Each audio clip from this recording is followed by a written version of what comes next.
teori struktural fungsionalisme, di mana struktural fungsionalisme merupakan salah satu perspektif teoritis paling berpengaruh dalam sosiologi dan ilmu sosial pada abad ke-20. Teori ini memandang masyarakat sebagai sistem yang kompleks dengan bagian-bagian yang saling berhubungan dan bekerja sama untuk menciptakan stabilitas dan solidaritas sosial. Dalam konteks administrasi publik, pemahaman terhadap teori ini memberikan kerangka untuk menganalisis struktur, organisasi pemerintahan, dan fungsinya dalam masyarakat. Adapun tokoh-tokoh utamanya, yang pertama ada Emil Durkheim, tahun 858 sampai tahun 1917. Durkheim dianggap sebagai bapak pendiri fungsionalisme. Kontribusi utamanya meliputi konsep solidaritas mekanik dan organik, pembagian kerja sosial, dan faktor sosial. Durkheim menekankan bahwa masyarakat adalah realitas sui generis yang memiliki sifat-sifat yang tidak dapat direduksi menjadi tindakan individu. Yang kedua ada Talcott Parsons, tahun 1902 sampai tahun 1979.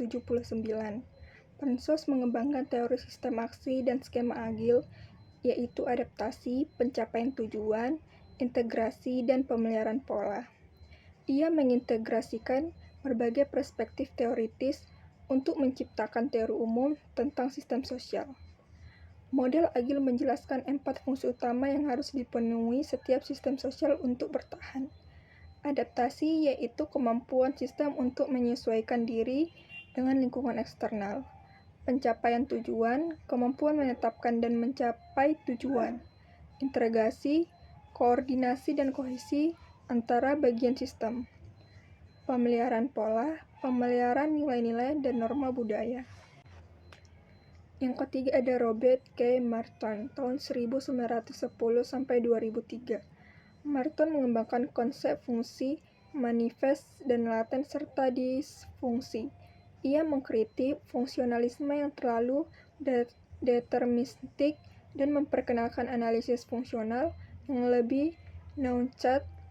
Merton membedakan fungsi manifest, yaitu konsekuensi yang diinginkan dan disadari dari tindakan atau struktur sosial.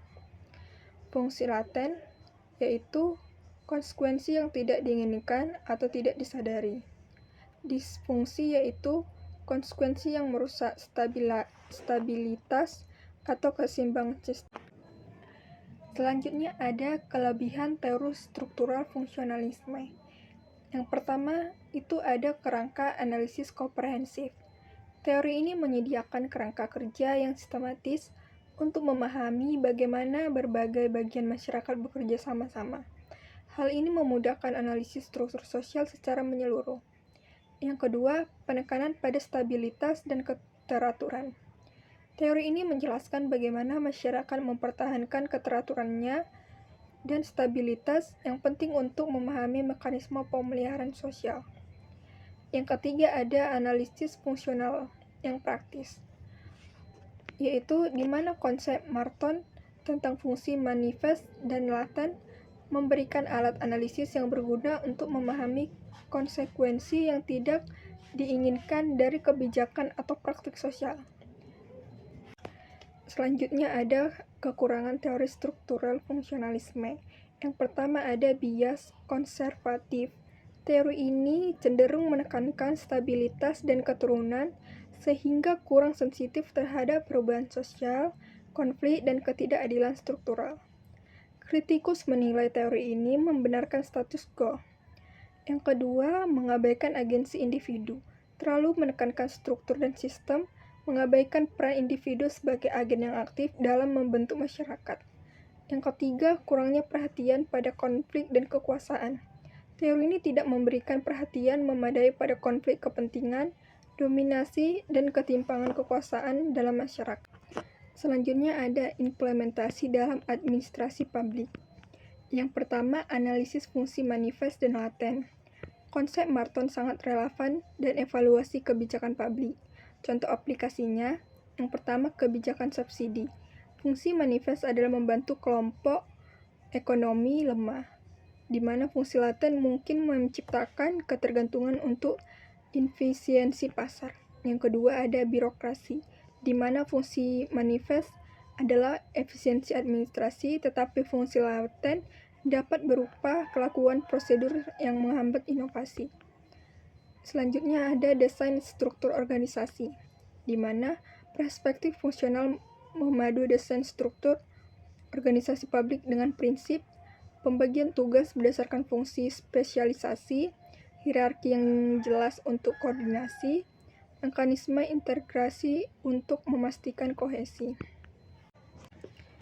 Adapun kesimpulan dari teori struktural fungsionalisme yaitu memberikan kontribusi penting dalam memahami masyarakat sebagai sistem yang terintegrasi dengan bagian-bagian yang saling bergantung.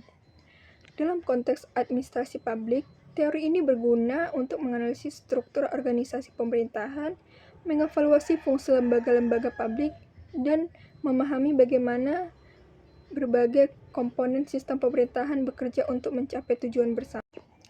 Namun demikian, teori ini memiliki keterbatasan signifikan, terutama dalam menjelaskan perubahan sosial, konflik, dan dinamika kekuasaan.